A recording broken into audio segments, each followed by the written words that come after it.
I already had the blackjack shirt on. Let's just go ahead and talk about the movie before I change. Oh, what is that angle?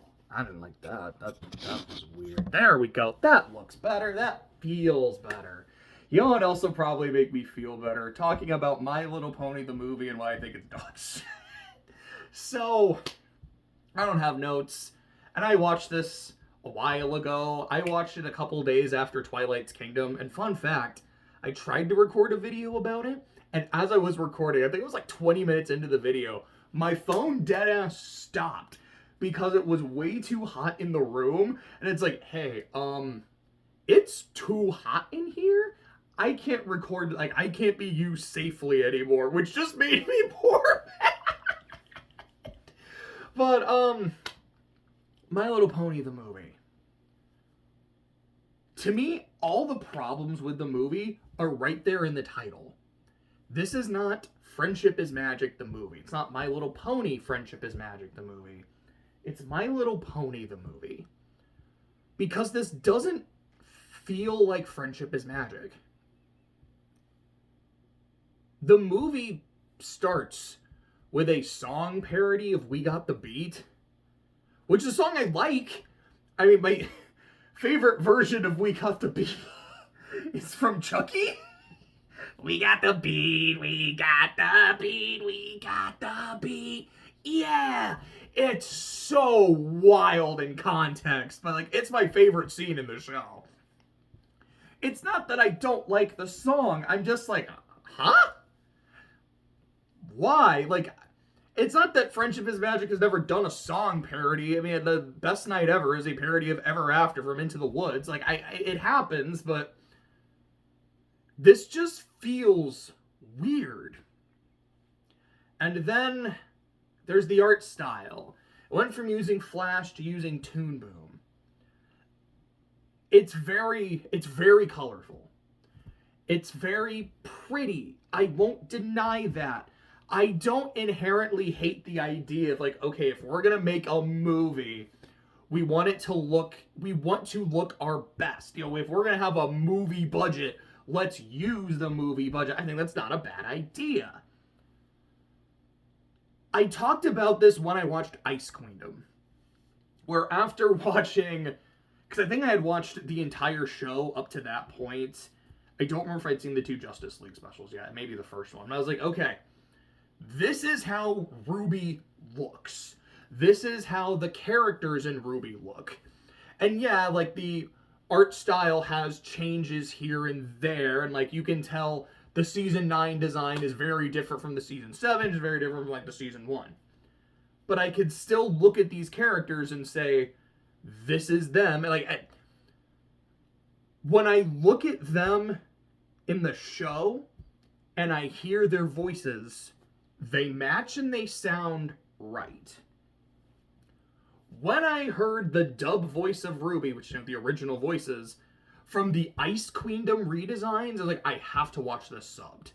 Because this doesn't look right or feel right.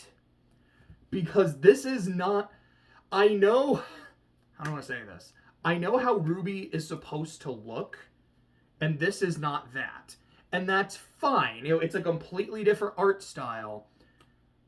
But seeing the completely different design of the character with the exact same voice is weirding me out. The Friendship is Magic movie is the exact same way. It is the same cast as the show, as it should be, and I'm very glad they didn't change the cast. But with the new designs, because like, yeah, like that's recognizably Twilight Sparkle, the way the Ice Queendom RWBY is recognizable as Ruby Rose. But hearing that voice that belongs to this design, like, it's just weird. And maybe that is 100% a me thing. But it's something that just bothers me, because I don't like the way they look. Which, as much as I was saying, like, yeah, in Ice Queendom, it's kind of weird, I don't mind at all how they look in Ice Queendom. Like, especially Ruby's, like, snowboard outfit. It's fucking great. I have literally a pop-up parade of it right here. Yeah, like, look at this. This looks great. Like, look at this fit. It's fantastic. But in the My Little Pony movie, there's something about the proportions, like everyone's head looks almost like too big and the eyes are almost too colorful. Like, I know it sounds like I'm nitpicking, and I probably am, but it's just literally looking at the main cast and hearing their voices come out of these new bodies. It doesn't feel right. I don't feel like I'm watching Friendship is Magic. And even though the animation is theoretically better, and there are definitely points where it is. Like, there's this one bit when they're in the, like, evil city, we're in that wretched hive of scum and villainy, and all 6 of them are walking, like, side by side and have a different walk animation. That's so cool. I really like that. It doesn't really do much with the expressions. Now, there is this one great Pinky face when they're attacking the Storm King's army, and she's throwing cupcakes, and she's looking more and more demented. That is a 10 out of 10 expression. Like, Jose walked in during that scene when Clay and I were watching it, and he was howling with laughter at that face. That was beautiful. But for the most part, like, just, I don't know what it is, but just the way they move when they talk, it never felt right. But like I said, these are more just, this kind of, maybe it's just a me thing, because I'm so used to this and I don't like change, and now that you're giving me change, it's weird. Let me talk about the things that actually bother me. To me, there's 2 places in the show where you can watch the movie. The end of season 4 and the end of season 7. The end of season 7, because this is actually when it takes place. The premiere of season 8 heavily references it, like the movie happened, y'all. We are dealing with its ramifications. It was released in between season 7 and season 8. There are references to things that happened in season 5 and beyond. Apple Bloom has her cutie mark. Sassy Saddles is there with Rarity. Glim Glam is there with Trixie. Watch it after season 7. But the reason I say after season 4 is because my understanding is that's when it was written. So while there are these visual references to events from season 5 and beyond, it feels like it was written with the continuity of seasons 1 through 4 in mind. And watching it right after Twilight's Kingdom is fascinating because it's kind of the same thing. I think I had said to Clay, I was like, the movie is like the Disney live action remake of Twilight's Kingdom.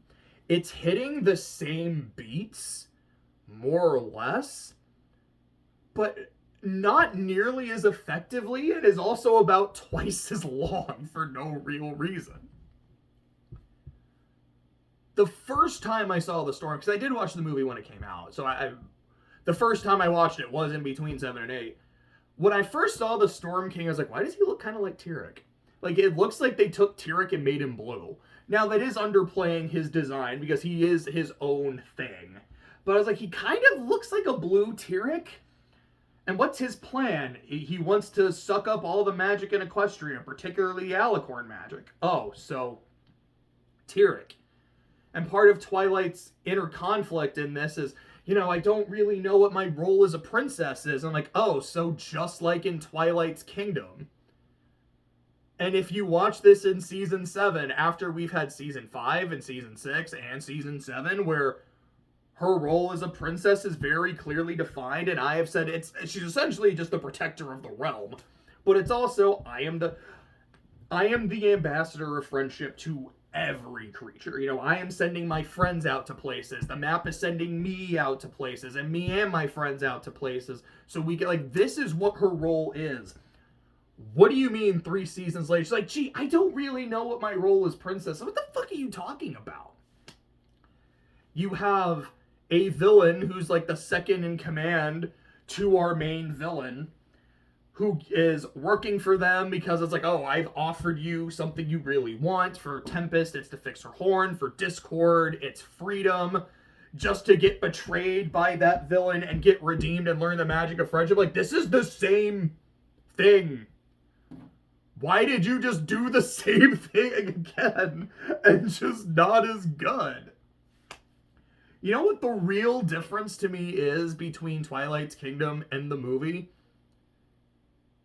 The rest of the remain 5 in Twilight's Kingdom, they don't really do anything. But throughout season 4, they have they have been actively contributing because each of them has gotten their key episode. So even though they're kind of on the sideline and the back burner, they've already done their parts and they've done their jobs. Now it's Twilight's turn to take it home in the 4th quarter.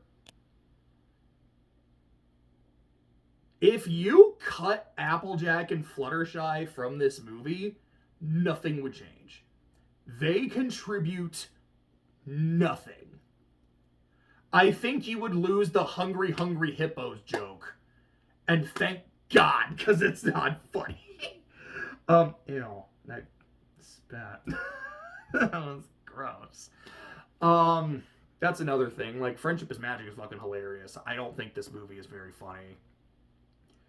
They kind of try to make the Storm King like this very intimidating villain, but also this very funny villain, and it's not like the show can't do that.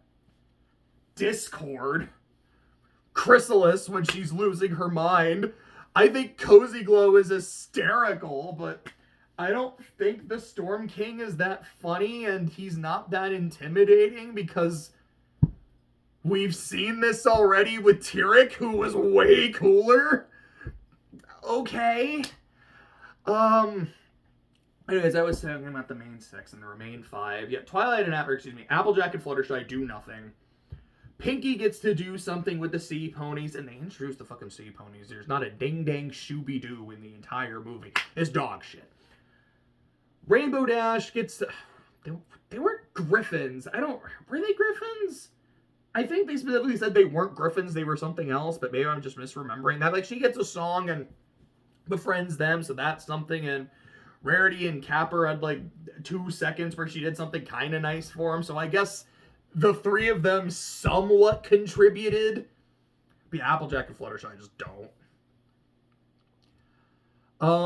I think the songs are fine. I maybe underplay. Like, I thought, like, watching it, like, they're okay, but I don't dislike them. I really like Sia's song at the end because it's Sia. She is, like, the voice of an angel.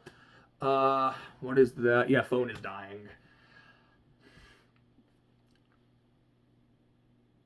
One of the big problems in the movie, which is basically all I've been saying, is like, here's a problem, blah, blah, blah, blah. After Tempest invades and turns the princesses minus Twilight into stone, because of course the princesses do nothing, Celestia's last words are, go get the queen of the hippos, and then it's turned to stone before she could finish, because you meant to say the queen of the hippogriffs. Like, oh my god, the Storm King is attacking, this is what we need. Watching this after season 4 with that continuity in mind, my first thought is, why are you not calling Discord? Granted, you're maybe not on the best terms with Discord after the Tyrek thing, but he's still your friend, and he's definitely Fluttershy's friend. Why don't you call him in instead of, let's go find people, like, let's go find a race that we know nothing about and try to barter with them when they clearly don't even want to help us and aren't really that useful in the long run. And sure, they have a MacGuffin, but it's not like that MacGuffin was what's necessary to beat the Storm King when we have our own MacGuffin pin in that. Why didn't we call Discord? There's never a reason why. And me, as the audience member, thinking, here's a problem, here's a character that can definitely solve that problem. There needs to be a reason why the characters don't do it. Or else I call bullshit. And there's no reason presented, I call bullshit. Take the pen out. Why don't they go get the elements of harmony? They're there. They work. They just worked on Tyrek. You think they can't work on this asshole? What if he broke them? Like, how crazy would that have been? Like, we gotta go get the elements of harmony, and then Tempest just, like, drops them, like, the broken elements in front of Twilight and friends. Like, yeah, My boss did his research on you guys before we chose to invade. We picked this celebration, A, because a lot of people were here, so that meant we could get rid of as many ponies as possible, and 2, Ponyville was undefended. So we went there first, fucked up your hometown, took your MacGuffins and broke them so they can't hurt us, and now we're coming after you. Okay, because it's not like they really used the elements in Season 8 and they're broken like immediately in Season 9, so it's not like that would have huge ramifications on what happened in those seasons anyways, and that A, fixes the problem of why can't we use the elements, and 2, really sets up the Storm King as even more of a threat. Like, no, he paid attention to what beat the other villains and took care of that. So when Twilight is really freaking out, it's not just the princesses are gone, because the princesses are always gone. I think even Rainbow Dash says that. I know she says it in Season 9. It's great. But it's, okay, the other protectors are gone, and our get out of jail free card is now also gone. I don't know what to do. So her being more desperate later in the movie would actually make sense, because they're like, I'm so desperate. Why don't you just teleport back home, because you know instant transmission, get the elements, and fix the problem? There's no reason for, like, why not? But that's if you watch it after Season 4. If you watch it after Season 7, it gets way worse, because they're much closer to Discord, so there's even more of a reason to call him. The elements explicitly are still working, so you can go use them. You also have Ember and the Dragons that you could call on instead of go find the Hippogriffs who don't even really like us and don't really help. You can have an army of dragons. You can call in Thorax and his army of changelings, Prince Rutherford and his army of yaks. We don't really know much about Saddle Arabia, but it seems like we're okay with them, so I don't know, maybe you could call them. You could call the Griffins, who are probably the least likely to help, but they might. You have world leaders that are personal friends of you and your squad that can bring an army, and you don't call any of them. The Lord of Chaos, who is besties with a member of your group, and you didn't call him? Your usual MacGuffins, your usual suspects, and you didn't even think to use them? Glim Glam, who's right there? Someone who might even be more ooga booga than Twilight herself? Like, Derpy sacrificing herself to push Twilight away from turning into stone. I like that. I like that in the movie they specifically gave Derpy something neat to do. Should have been Starlight. A, people who hate Starlight would get to see her turned into stone, and that would just give them something nice to celebrate.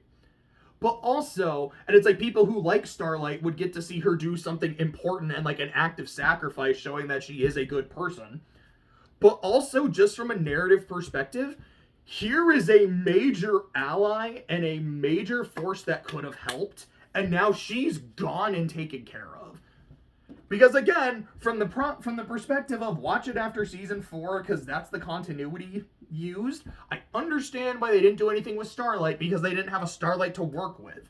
Watching it where it's intended, why are they not using one of their best weapons in Discord, in the Elements, and all of these other races in Starlight? It makes no sense. And then you have Twilight, who's super desperate because her friends, as Clay said, is like, they're not helping. They're actually kind of obstacles throughout a lot of the movie, because they don't really give ideas. Even like, yeah, Rainbow Dash does this song and she gets these dudes to help. Yeah, that's really neat. Also, she uses a sonic rainbow that alerts Tempest to exactly where they are. Good job, you idiot.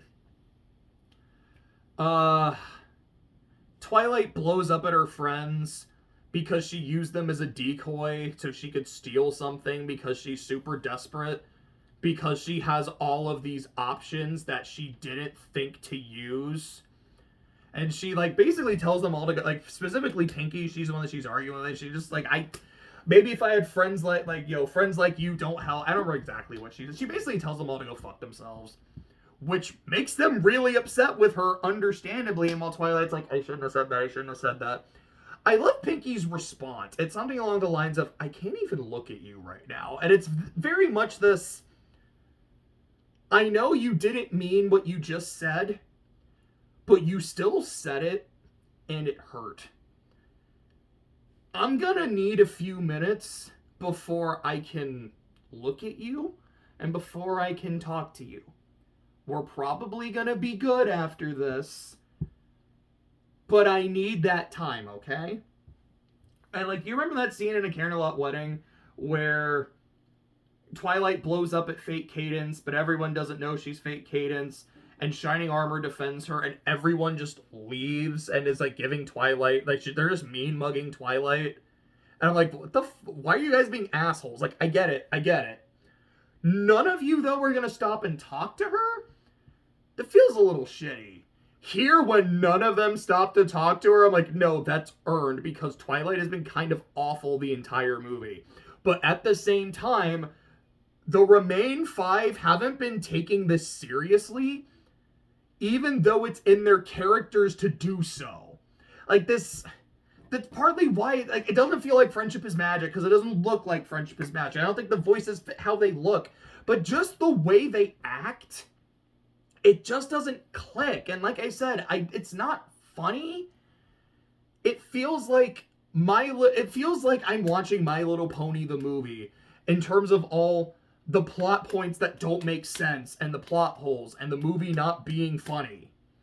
It doesn't feel like Friendship is Magic, which can still have plot holes. The Wedding exists. School Raise exists. Those episodes don't make a lick of sense, but they're so fun that I can still really get into them. That doesn't happen in the movie. There's like one scene in the movie that I love, which is when they're in that really fucked up town. Like when they find it in the distance, I was like, dude, I think they just found Hollow Bastion. Clay just looks at me like, dude, I thought the exact same thing. And when they're walking in and there's like these horns displayed and like wings, like, hey, are you guys selling your horns? That's so creepy and I love this. Like, I don't think we ever go back to that town, even though we've been to Mount Eris a couple times in season 8 and 9. Like, I would love to see another adventure there. Like, I want to know everything about this. Or it's like, yeah, to get anything in this town, you have to trade for it. You gotta barter. And one dude's like, I'll take that picture of your sister to Pinky because he just wants a picture of Bond. Like, that's funny. That felt like a Friendship is Magic joke, but anything that little grubby hedgehog says is unfunny. I don't think the Storm King was funny. I don't think he was cool. I thought Tempest was kind of cool. Like, she's pretty interesting. I don't think I have anything else to say. I think it's bad. I think it's really bad. It is Twilight's Kingdom if you made it way longer and way worse. Yeah, that's it. It's not my Friendship is Mad. It's My Little Pony. It's not Friendship is Magic. Blackjack, do you agree? Blackjack nods.